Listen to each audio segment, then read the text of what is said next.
Hey everyone, exciting announcement here from the Blockworks Podcast Network. We are hiring 2 podcast hosts to build a show with us called Lightspeed. The TLDR of Lightspeed is that it is a show for builders, tinkerers, and lovers of technology. It's a callback to the heyday of Silicon Valley, where great tech was built in garages, not in corporate fortresses, and was truly the Wild West. Lightspeed is an exploration of crypto from the perspective of a builder and an engineer who's designing for scale and is interested in onboarding the next billion users into crypto. If this show sounds exciting to you, you have a background in podcast hosting or content creation, go to the careers page of Blockworks. That's blockworks.co/careers. I've also linked it in the show notes here. You can just click there. It'll take you right to the page. You can also follow me on Twitter. I'm Mike Ippolito _. You can just slide right into my DMs and we'll set up some time to talk. Would love to hear from you. We are super excited about this show. So please apply. All right, everyone. Welcome back to another episode of Forward Marginal Guidance. Mark Yusko is at a wedding today. Miss you, Mark. So today I'm joined by my colleague, Jack Farley, and together we make up Forward Marginal Guidance. Jack, welcome to the show. Great to be back, Mike. Let's get into it. Let's do it. So, Jack, you've been doing a lot of really great interviews these past couple months on banks, and I feel like you've become sort of the resident banking expert at Blockworks. So you've got a couple of great charts, and I'd love to really get your understanding of what's going on in the banking system. And maybe we can start by digging in here. So what we're looking at here is a chart of the discount window, which is sort of this perpetual program that the Fed lets banks borrow from, and then this new shorter term program, the Bank Term Funding Program, which was a program that was created in the wake of the SVB blow up. So can you walk us through, actually maybe just kind of start with your high level of what's going on in banks and then kind of walk us through this chart here. Right. So the discount window, also known as the primary credit, that's existed for over 100 years, and banks can access that for capital, but they have to pay for it. It's not free. And importantly, there's a stigma attached with it. The Federal Reserve releases who the participants are. On the other hand, the Bank Term Funding Program was announced on March 12th, 2 days after the collapse of Silicon Valley Bank. It was a Sunday, the day before the markets opened, by the way. And that is similar to the discount window, but it allows banks to pledge their assets at face value. So if you have a asset that you bought it for $100 or it's trading for $100, at the end of the day, you get back $100, but it's now trading for $80. You can actually get $100 from the Fed, whereas the discount window, you'd only get $80 and actually probably less because there'd be a haircut. And also you can borrow, as the word term suggests, you can borrow for up to a year. And so it's basically the Federal Reserve is allowing the banks a year to sort of figure everything out. We saw a huge upsurge in the use of the discount window, as seen at the black line, the week after the fall of Silicon Valley Bank. And the use of the Bank Term Funding Program continued to edge higher, as you can see in sort of the red pink line. I think that was banks and bank treasury departments are used to knowing the discount window. When you start on the job, they say, okay, this is how the discount window works. Whereas the Bank Term Funding Program, everyone was kind of learning in real time. But I think the bank treasurers realized that the BTFP, as it's called, is preferable to the discount window in almost every way. Especially to the fact that the reporting of who uses the Bank Term Funding Program is delayed. What has given many, and I would include myself in this many, some hope and sort of allayed our fears is the continued decline in use of the discount window, as well as the use in the BTFP. The Federal Reserve, still has a balance sheet, well over $100 billion that is given to these programs. And that's why if you look at the Federal Reserve balance sheet with people associated with Bitcoin, it's risen sharply. That's why people say it's quantitative easing back, although it actually has fallen over the past three weeks. And so these are the assets of the Federal Reserve, the liabilities of the commercial banks. They have borrowed that. So this is sort of the macro plumbing from the Federal Reserve's point. This data has been released every week, every Thursday, for a very long time. So we've gotten a window of this in March. The bank earnings started to be released last week, and that is where we sort of see the commercial bank side, which actually also looks good. So, back to you, Mike. So, Jack, To dig into that last point that you were starting to talk about there, I mean, the general perception, right, is as always when it comes to issues of monetary plumbing or what the Fed is really doing and what these numbers all mean, there have been sort of two different interpretations, right? Which is, hey, the Fed's balance sheet is kind of the single source of truth, right, which no one can really lie about. There are lots of different interpretations for what it means, but generally, that number go up has generally correlated to monetary easing of some kind, or call it the Fed is basically stepping in and intervening, with showing that there's signs of a pivot in terms of some kind of monetary policy. On the other hand, which is sort of what I heard you just say, is like, look, that when banks are using this new BTFP facility or the discount window, that should be seen as a lifeline to banks. That means that the banking system is in trouble. That means that there's going to be some upcoming contraction of credit, and that is not a time to flip bullish. So can you kind of help contextualize from like your perspective? How do you interpret these numbers? It is a great dichotomy that has confused me and continues to confuse me, but I think I can maybe provide a little insight. Is that the Fed's balance sheet, all things being equal, always, it just means more money, more high powered bank money, bank reserves are in the system. That always is an easing system. But why would they do that? They do that in terms of stress. So, firefighters, they help fires, they put out fires, but their firefighters are typically around fire. So it was in March 2020 when the Federal Reserve did this intense amount of quantitative easing because there was a global plumbing crisis that was extremely severe. And likewise, by the way, people, they say quantitative easing, Fed's buying of bonds, that coincides with interest rates rising, or bond yields, long-term bond yields rising. That's true as well. But I think that's because they do quantitative easing in a sort of a slowdown when interest rates are low. The Mhm. long-term bond yields are low. So, and then they go up. So it's all about timing. I'd also note that the extension of credits, there's a difference between buying an asset and lending against an asset. So, if I buy a bond, if the Fed buys a bond and it sells it 10 years later, that's just quantitative easing, and then it did quantitative tightening to get it off the balance sheet. But not really, actually, because the dichotomy between a loan and a purchase really breaks down, because that's how repo works: is you purchase it for a day and then you sell it back for a day. So it really depends on how long it's going to be there. The assumption is that it won't be there for a long time, and there's a lot of good reasons for that. But yeah, if the Fed's balance sheet continues to expand and these loans become, oh, you know what, we're just going to keep it, then that would be form of quantitative easing. I've heard people say quantitative teasing. Concordia on Twitter said that, and I think that is a good way of putting it: quantitative teasing. I agree with that. I agree. For me, it's such a wonky sort of topic, right? And there's a whole spectrum of people who actually have knowledge about this stuff, and I would definitely throw Joseph Wang in that group, who you do an enormous amount of great content with. And then there are the uninformed masses like me who just sort of speculate about what it might mean. So it's great to get your perspective here on that, Jack. You've got some other charts here as well that I want to sort of get into. So Jack, walk us through for the people who are not following along via video. What are we looking at with this chart? This is a chart of Western Alliance Bank Corporation, one of the regional banks whose stock collapsed utterly the Monday after the fall of Silicon Valley Bank. And as you know, if people can zoom in on the text on the left, this is what it says: the stock uh, fell, then depositors withdrew money, and the stock fell more, depositors withdrew money. It was a vicious cycle. And I generally think that when CEOs blame short sellers on their poor performance, I think it's a totally lame excuse. It's a bad sign. Yes, but I think there is something of where financial corporations, where when the stock falls, if you're a counterparty, you say, "Hey, what's going on?" Like, your team, you got to send the team to make sure everything's going okay. Maybe we'll withdraw some money. Stock falls farther. You do get into that vicious cycle.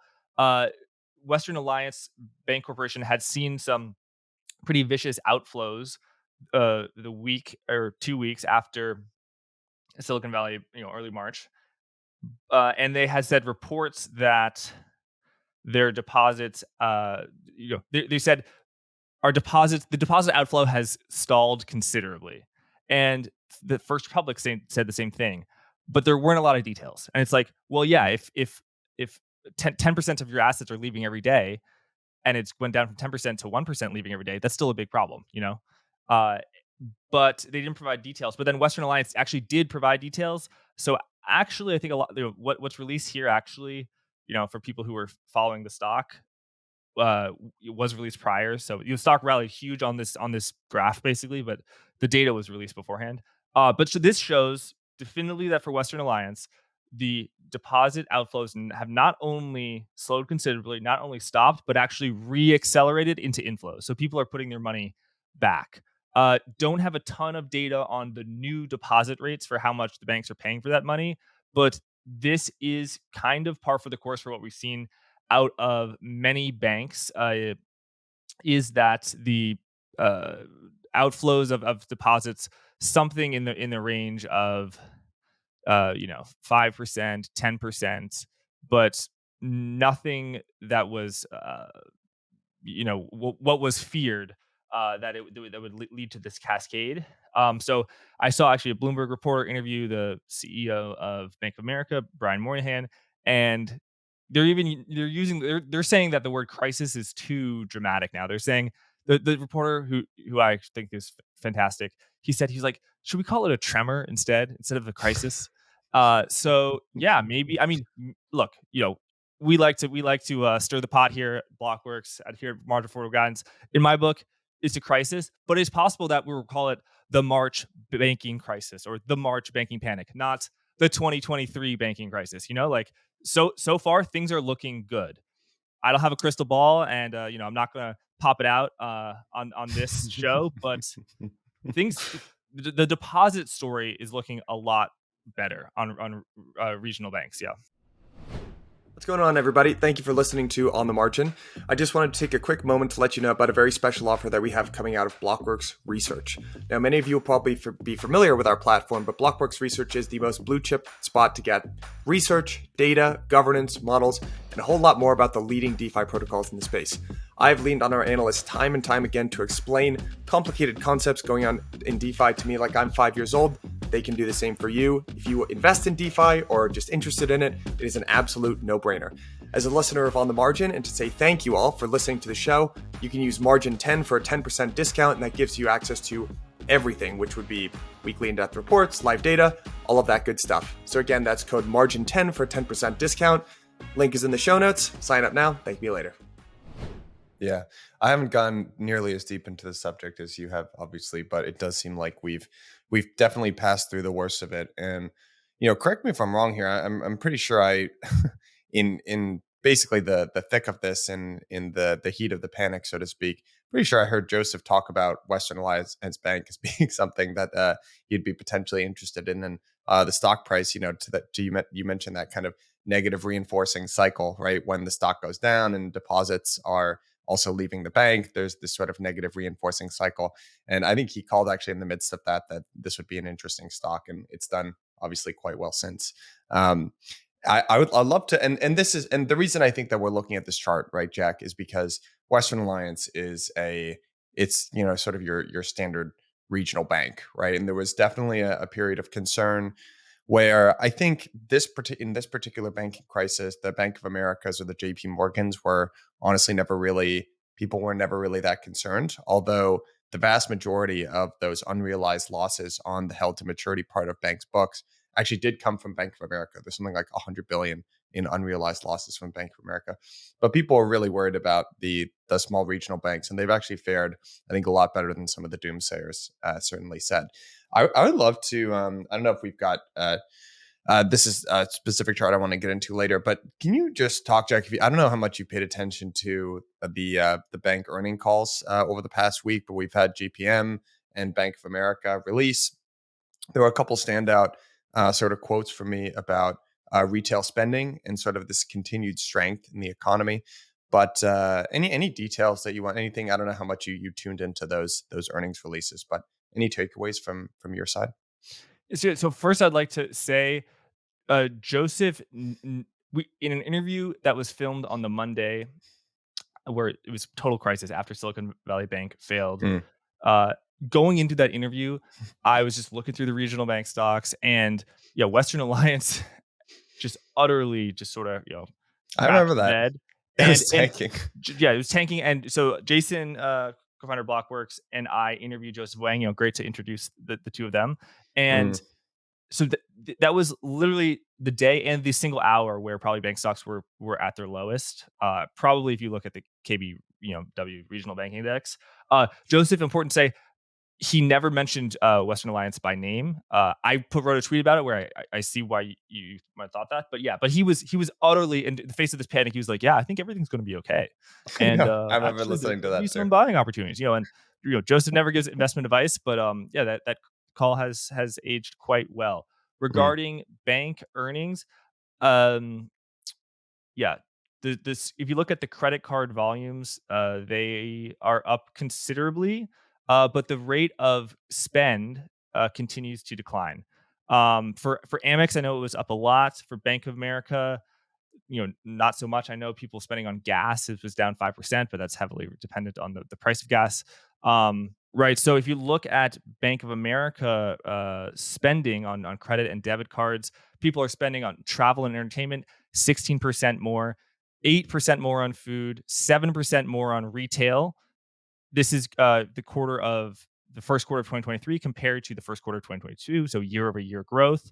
And that's good news, but keep in mind that's not adjusted for inflation. So on services, their net spending 0. For retail, their spending has gone down 7%, adjusting for inflation. For food, they've 1% or 0%. And for retail, they're actually sales have gone down 7%, and stuff like that. So it's no longer sort of the bumper crop narrative, but spending is still growing modestly, and it is way better than sort of the recession doomsayers were saying in third or fourth quarter of last year. So pretty good on the spending, and also the credit story continues to seem good. Like Bank of America's net charge-offs are how much they are charging off for their loans because people not paying them back.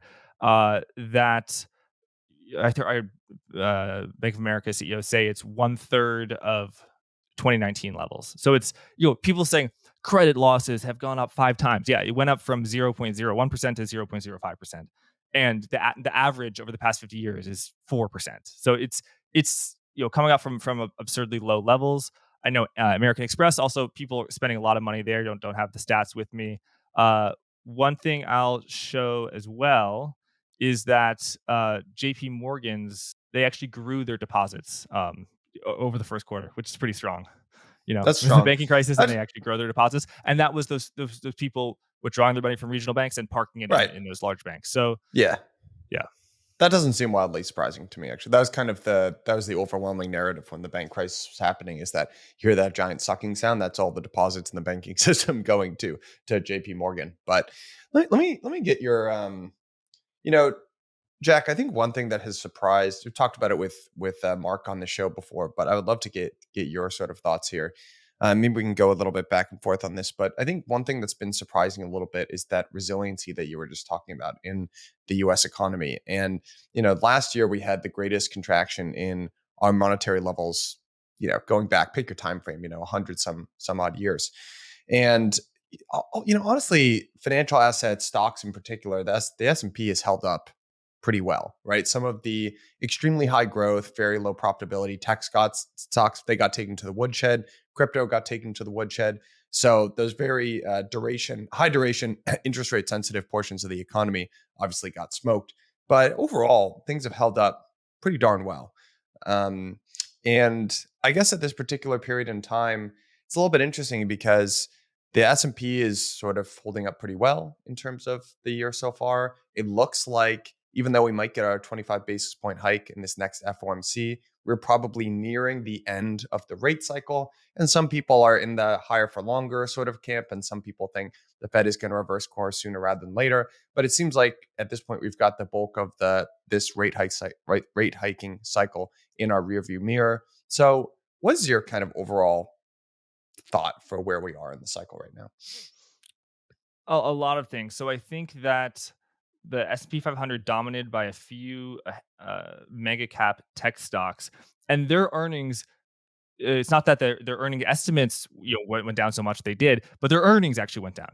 Like Apple was making less money, Google making less money, Facebook was making a lot less money. Facebook was spending billions and billions on the metaverse. Investors were not happy, and the stock down a tremendous amount from its all-time highs.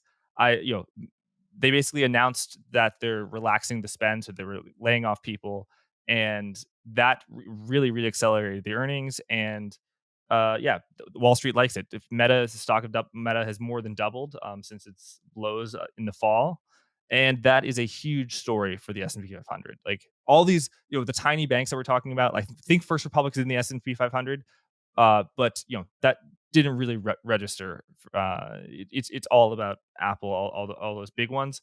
Um, Earnings estimates fell, and as did interest rates rose, but we had a reversal of that in October. So yeah, interest rates fell, and then the economic data in terms of people are spending, like we are not in a recession yet. I mean, maybe we're at the beginning of a recession, but people from American Express are spending a lot of money. So the recession that the market had been fearing has not yet occurred, and interest rates have fallen. So future cash flows from stocks are worth more.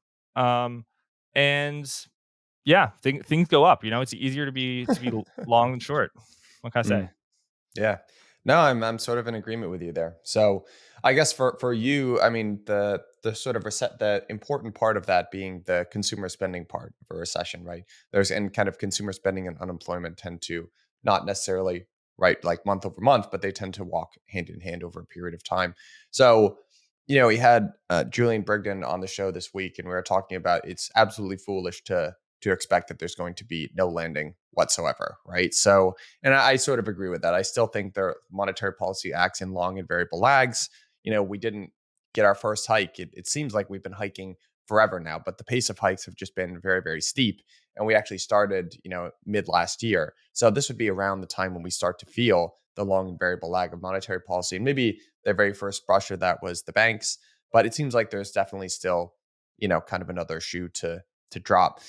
But I've been kind of struggling these last couple of weeks because I sort of feel like we're in this wait and see mode where we get these reports from the banks and they're sort of it's kind of a mixed review, right? There's still some inclinations of consumer strength, but earnings are falling a little bit, and I'm sort of waiting. At least for me, Jack, I'm sort of in this mental limbo where I'm kind of waiting for the market to tip its hand in one way or the other, and the less optimistic part of my brain says, hey, there has to be some other kind of shoe to drop here at some point. I'm just waiting for where that might materialize sort of first. So I'm kind of asking you to put on your speculator cap here, or your much higher level sort of thinking, the higher level thinking part of your brain. But where do you think we might sort of see that materialize first? What would you be looking at? Well, Mike, you've seen me sort of grow and mature, and as I get older, definitely I don't know about wiser, but as I get older, You age like a fine wine, Jack. yeah, That's what you yeah, do. I things are different. I used to say I'm bearish, that's going down, but now I say I'm cautious. And that's why I notice a lot of people who've got the big jobs, Wall Street firms. They don't say they're bearish; they just say I'm cautious. I Cautious. used to say someone said something, I say no way. There's no way that's going to happen. Now I say, that's not my base case. um, so I would say I'm cautious. I had been pretty optimistic, I'd say, on some bank stocks after those sell-offs. I would say I'm actually pretty optimistic right now on commercial real estate investment trusts. And people say, "Oh my God, Jack, you've been doing all these doomsday interviews. Like, what are you talking about?" I'm not. I think all of the pain that's coming is in the private markets, in the private debt, in the loans that some regional banks made to uh, properties that are being valued at the values are much different now. But in terms of like real estate investment trust. And if people see my other news, like they know the sort of tickers that I'm thinking about, yeah, those might be pretty well positioned. Broad market, I mean, it's tough. I don't think, yeah, I don't think we're gonna have a raging bull market that's continuous to start. But a crash. I mean, I would say chop continues. I mean, the huge rally in crypto, that's taken me by surprise. I mean, are people getting pretty bullish now? I mean, has the price of Bitcoin actually doubled from its lows? Is that or are we close to Almost, there? Almost, yeah. almost, yeah. Not at the. I think it's on a little bit of a sell off at the current moment, and it's down back around 28,000. But no, I don't think people in crypto are largely that excited about things. I mean, I think the reason I think the reason crypto has outperformed these last couple months is simply because of the amount of as much forced selling as there was in the economy. I know last year was the worst year for the 60/40 portfolio and again the last 100 years or so. But for crypto, it was truly a horrendous year in that we had two major episodes of forced selling, right? We had the explosion of Terra Luna and then we had the explosion of FTX. And that triggered, outside of the general macro cycle of contraction in high duration, very risky tech assets like crypto. So crypto would have already been under an enormous amount of stress, but the forced selling just really added to that. And then there's some amount of, sort of strength that comes after a forced selling episode like that. The FTX I think that the FTX episode was an inflection point for me because we just didn't put in a new low after that. And when there's a horrible event that should trigger a new low in a market and it doesn't, it's just kind of a sign, right, that you should sort of pay attention to. So I think crypto strength this year has been less of a things are looking better than just some amount of mean reversion because of just how horrendous the very tail end of 2022 was, if that makes sense. But I remain, as you know, very optimistic about crypto writ large. Yes, a few things that I'm not even saying I have a position in this, but just look interesting. Like marijuana, cannabis stocks are in a brutal bear market that Yeah. they looked brutal 6 months ago, and there's no way they can go lower, and they have.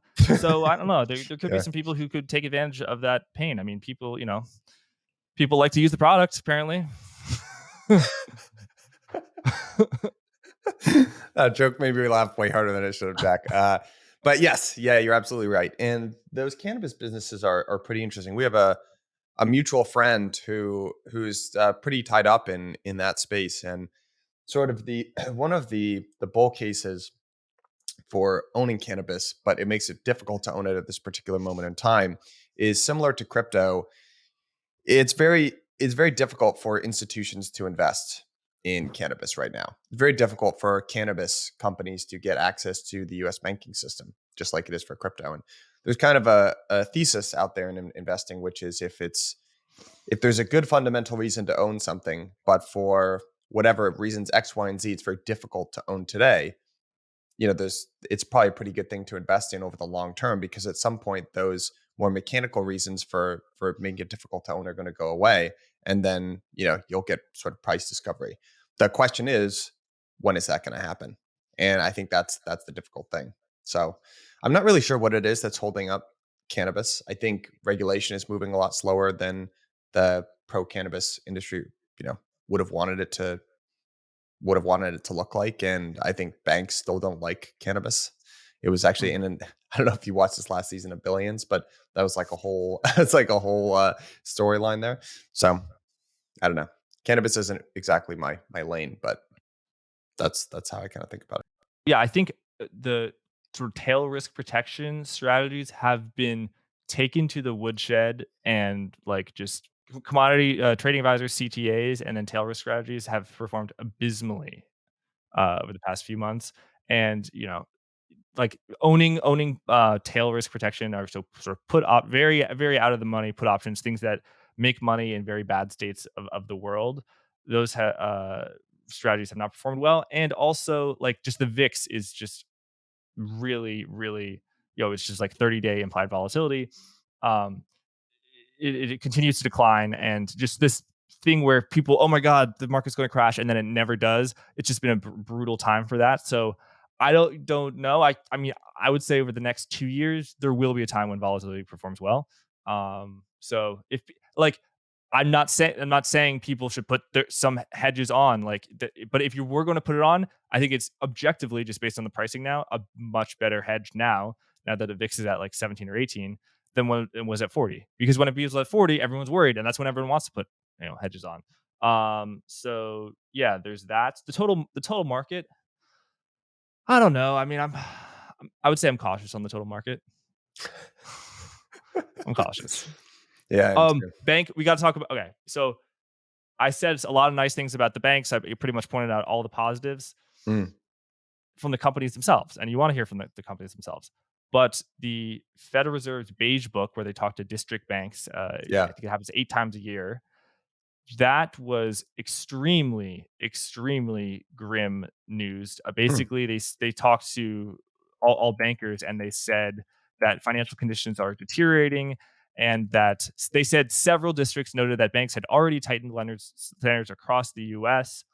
I would say actually most. I counted it, and like setting 7 of the 12 said it. So most districts are noting that banks are tightening lending standards. Let me see. In Dallas, loan pricing is more expensive. Bank outlooks continue to deteriorate. Contacts expecting contraction in loan demand and activity. They expect an increase in non-performing loans. In Richmond, some banks had stopped lending for new commercial construction projects.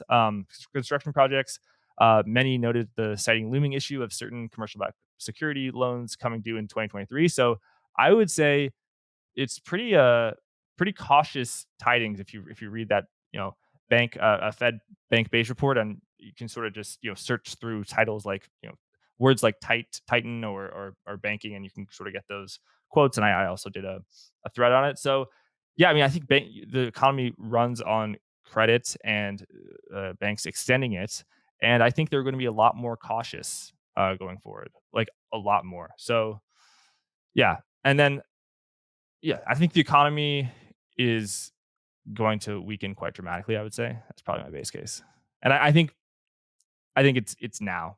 Like I in October, it's like okay, it's going to happen, but like when? And there were people who said, "Oh, it's going to happen now," but I wasn't among them. But I would say, yeah, I'd say it's here.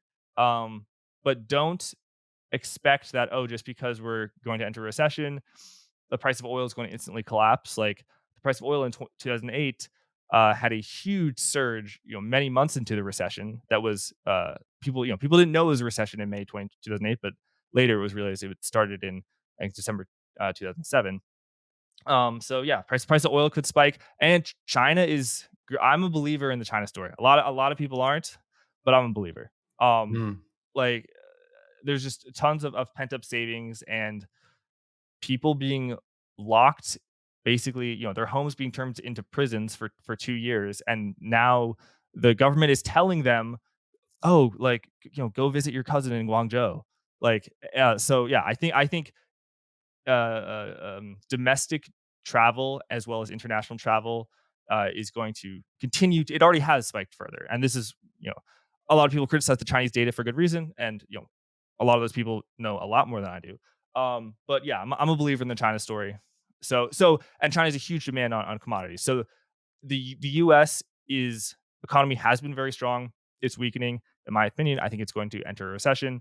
Uh, China has been in a very, very bad economic state, somewhat self-inflicted, because of their policy quarantine. But they're re-excelling, they're emerging from a recession. So it's an interesting, when people use the phrase cross currents, that's a lot what they're referring to. Hello, everyone. Thank you all for listening to On the Margin. Just wanted to give you guys a heads up about a conference that we have coming up in the new year called Permissionless. I'm sure most of you have been there last year. It is the cultural event of the year. We had over 5,500 people down in Palm Beach. This year, we are moving to Austin, Texas. You know what they say about Texas? Everything's bigger in Texas. So last year we had a really great lineup of speakers. We had the two co-founders of Robinhood, Vlad Tenev and Baiju Bot. We had Chris Dixon. We had some of the folks that have been on the show a whole bunch of times, Jim Bianco, Dan Tapiero. Just a phenomenal lineup of speakers, and you can expect the same this year. If you use Margin 10, you'll get 10% off on a ticket. Again, that's Margin 10, because I love you guys so much. Click the link at the bottom of the show notes. Hope to see you there in person. Yeah, so I would tend to agree with you, Jack, and I would remind people that, especially when you look at something like the unemployment rate, we are at historically very low levels, right? And even a large move in the unemployment rate would bring us to something like historical norms or even historical lows, right? So it feels like that is sort of destined to, some amount of mean reversion to normal levels. And the talk has been of ever since the banking crisis, the March banking crisis, right?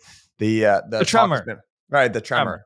the tremor, exactly. Ugh. Yeah, we've been talking about liquidity and stability in the financial system, but we got to remember that the Fed has been talking for almost a full year about its focus on the labor market, and the labor market and wage growth remains tighter than the Fed would ultimately like. So usually the Fed, to be honest, as much flack as the Fed gets on this show and on forward guidance, they usually get what they want. So I would, if you're a market participant, I would just keep that in mind. The China story, I'm with you, Jack. I don't think it's a bad proxy for looking at what happened to demand in the United States after we opened up here. And now in China, it's a much larger populace, certainly, and they've been locked up for twice as long. So I would expect the same. It's not animal spirits, it's real consumer spending sort of spirits. Like, hey, I haven't been able to do what I've wanted to do for the last 2 years. I'm going to go out and do that. And now the government actively is encouraging them and wants them to do that. So I think it's perfectly reasonable to expect that there's going to be a surge in activity. Now, people were calling for this a couple of months ago. It didn't manifest back then. But the trick for these sorts of calls is timing. So I tend to agree with you on the China story. There's something about market positioning, right? When there's everyone is bearish or on sides for one particular trade that makes the market vulnerable to reversions, right? So if everyone's bearish, it kind of sets up the dynamic is sort of set up for small bull runs, basically. But I agree that doesn't necessarily that's not indicative of the direction that the market wants to go in. But yeah, I would tend to agree with you. So I mean, what kind of time frame are we talking about here for your sort of thoughts, Jack, on being cautious on the market? Do you when you kind of close your eyes and sort of try to summon your crystal ball energy or your Ouija board or whatever of your preferred device of choices for making these sorts of predictions? I mean, do we have 12 months or so left of pain? Is that what you're kind of thinking? Because I don't know. I hear you on. It hasn't for me. This would feel like us getting off easy, right? If things just ended here and the economy turned back up and we've still got a tight labor market. And I do think there is still some more wood to chop there. But on the other hand, I'm thinking to myself, like, we've gotten through the worst of the hiking cycle. And the time to be bearish was, or cautious. The time to be cautious overall was 12 months ago, more so than it certainly makes sense today. So again, I'm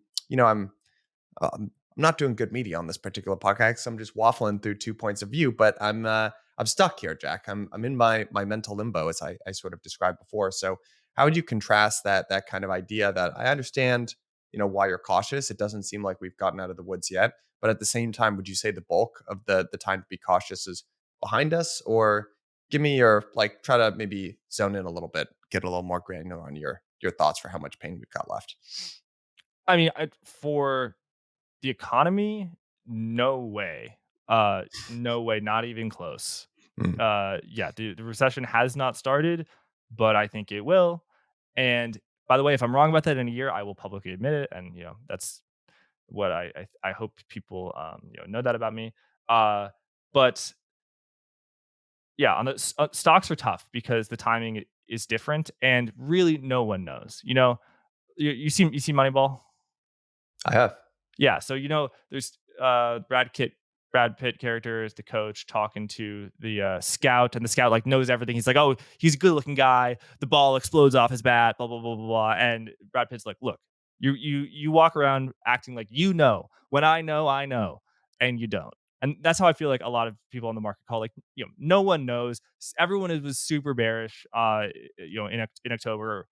Many people were, and now that the stock market has rallied, now they're suddenly turning bullish. And there are people who, in the investment strategist business, that's pretty much what they do. They tell you what happened yesterday, and they make it seem like it's a prediction.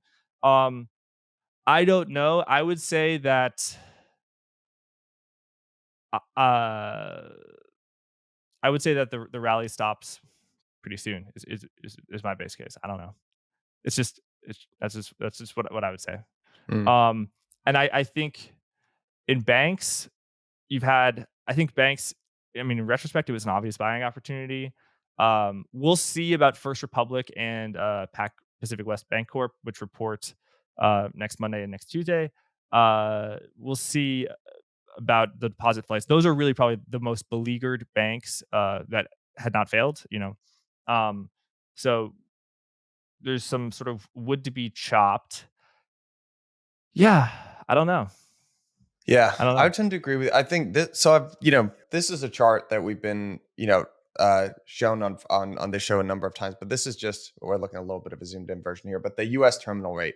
So this is basically, and what we're looking at is the zoomed in period from your March tremor jack to now, and this is the expectation of where ultimately rates are going to peak. And we've chopped around on this quite a bit, and you can see that the terminal rate at one point peaked at 5.8%. After the banking crisis, it dove down. Post banking, the banking tremor in March, we saw the 2-year cross the Fed funds futures, which is a pretty reliable sign, at least historically, that the Fed is going to start to their hiking cycle is over and they're going to start to cut rates. But now we kind of see this terminal rate just sort of grind back up. And to your the credit of your sort of point of view here that you're talking about, I would agree. I think the market has basically, ever since the Fed first started to hike rates, which was a surprise, to many market participants at the time who thought the Fed could never hike rates and that amount is way too high. The market has sort of consistently wanted the Fed to ease sooner than the Fed was ready to do. And they've been sort of consistently wrong about that. So looking at that chart of the terminal rate right now, it again kind of reminds me of that impulse where the market is again trying to cry uncle. They're trying to tap out. They really want that pivot from the Federal Reserve, but it doesn't look like the Fed is ready to tap out yet. And Jay Powell, for all of the flack that he gets, he's had a very hard job to do. And I think he's done the thing that he's needed to do when we've had inflation, which is to get up there and say, we're going to stay here until the job is done. And I think if he committed one sin, it was that FOMC around, I think it was the February Mhm. FOMC, where it looked like he thought he was going to get his soft landing and he was a little bit dovish. I think you and I did the Yep. post FOMC breakdown with Jim With Jim. Bianco. Yep. It was also none too impressed about the job that Chair Powell did. And but yeah, it looks like the Fed still believes that they've got work to do and that rates are going to be higher for higher than people want. But I still do think that the majority of the hiking cycle is behind us. So I actually shake out a little less cautious than you. I would say I have a slightly rosier view of the short to midterm, but I guess we'll On have to see. so on risk assets, sure, but I agree with you. Well, I'm not someone who thinks the Fed rates are going to go to 6% or 7%. I think it's a 25 basis point hike in May, and then I think the Fed is done, and we can call that a pivot. People who've been following my work, they know, and me on the advice of Joseph Wang, advice of my lawyer Joseph Wang, who I think does have a law degree, that Yeah. we have not been using the pivot word at all. Like people were calling pivot as soon as the rate hiking started a year ago. People were talking about a pivot, and I've been pretty cautious to break the glass and press that button, and I haven't, but I am now, and I think it's going to be a pivot, and yeah, I think May is going to be the last rate hike. Maybe one in June. We'll see. But this is the hard thing. It's always we'll see. And then it's we'll one pivot in June. Oh well, why not do one in September? And suddenly you're at 6%. So who knows? I think the Fed is not going to cut. I look. I'm doing the same thing I said earlier. Like this trade has already happened, but there were rate cuts that were priced into the market shortly after the fall of Silicon Valley Bank that were just ridiculous in terms of like, oh, the Fed is going to cut 5 times, which would be like a cut at pretty much every single meeting. That trade hasn't happened, and that's why you'd see the terminal rate go up. In that incredibly zoomed out chart that we just showed on screen, that was a very short term chart, and the huge crash was the crash in the terminal rate, which is the rate the market thinks how high the Fed will get. So, bad economy, banking crisis, banking tremor. No, then it was a crisis. The Fed can't get, won't be able to hike rates that much more, and then they advanced higher. So those rate cuts have been priced out of the market. That said, we do have a super inverted curve, and it's less inverted, but yeah, and look, you can ignore the curve for so long, but eventually, I think the curve will win. Yeah, I agree with you. Maybe we can, Jack, just close on this. Is one bit of our fearless producer Will is based out of the UK, and we've been talking a little bit in our private Slack about the inflation rate that's going on over in the UK.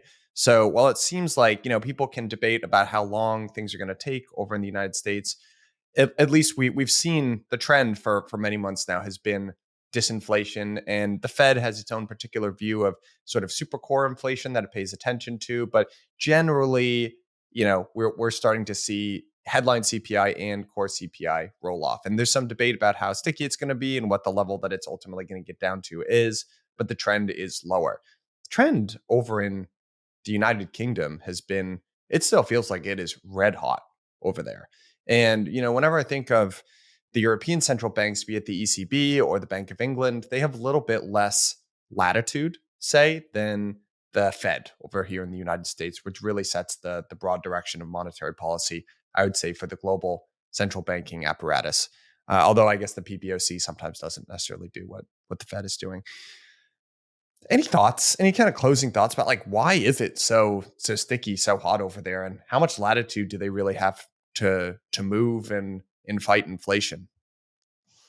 So to be honest, I haven't dug that deep into it. I know it was, I think, 10.1%. Yeah, That's pretty hot, but I haven't. I mean, wait, do we have the chart? Let's see. Um, yeah. So this is for the UK. Yeah, housing and household services are up 26%. Food up 19%. Restaurants up 11%. Total CPI up 10%. Education, quote, only up 3%. Yeah, I mean, wow, it's a big inflationary boom. I mean, maybe is inflation more entrenched in the UK than it is in the US? I don't know. I mean, it seems like it.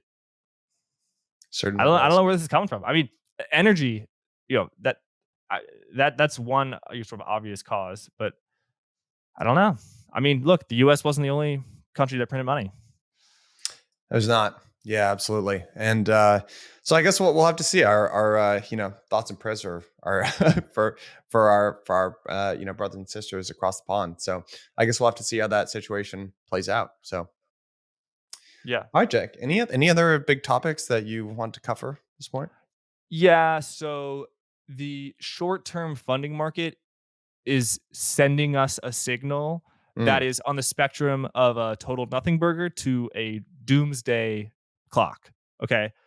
So the 1 month treasury bill is yielding much, much lower than the 3 months treasury bill or a similar sort of interest rate swap. So if you can you swap with the bank or park it at the Fed and you can get 4.76%, what do you think the 1 month treasury is going to get? mm, 4.77, 4.75, pretty similar. Things right. balance out. But the demand for 1 month treasury bills has been so high that it's now yielding well over 100 basis points. So 3.76, 3.5. So it's very, very low things. And that's we are quite low in terms of the spread between the 1 month treasury bill minus the effective federal funds rate.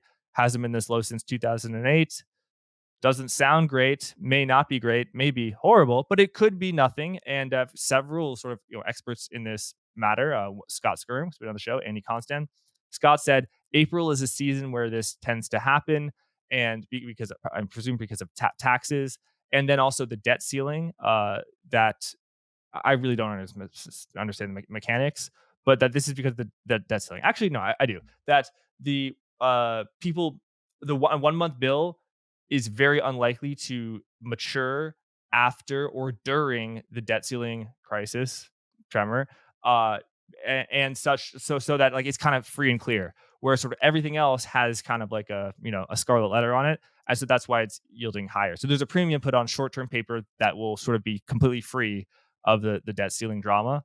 Um, Later today, I'll be speaking to Jeff Snyder, who I think has a much more pessimistic outlook on that. And Mhm. the chart that we're showing now, uh, it doesn't look great, but it could be a nothing burger.